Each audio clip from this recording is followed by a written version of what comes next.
வணக்கம். துணை முதல்வர் உதயநிதி இந்தியை எதிர்த்து 1000 பேர் உயிர் விடுவர் என்று கூறியிருக்கிறார். திருப்பூரில் 1965 நடந்த இந்திய எதிர்ப்பு போராட்டத்தில் உதவி ஆய்வாளர் ஒருத்தர் அவர் வாயில் பெட்ரோலை ஊற்றிட்டு வண்டியில் அவரை தூக்கி போட்டு எரித்துட்டாங்க. நிறைய பேர் துப்பாக்கி சூட்டில் சாகடிச்சாங்க.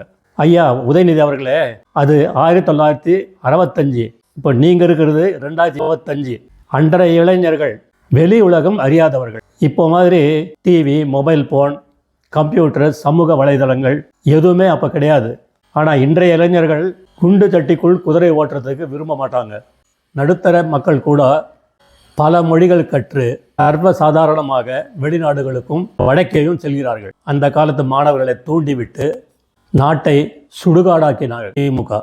இப்போ நீங்கள் ஆட்சியில் இருக்கிறீங்க, வன்முறையை கட்டவிழ்த்து விட்டீங்கன்னு வச்சுங்க, நீங்கள் தான் எல்லாத்துக்கும் பொறுப்பு.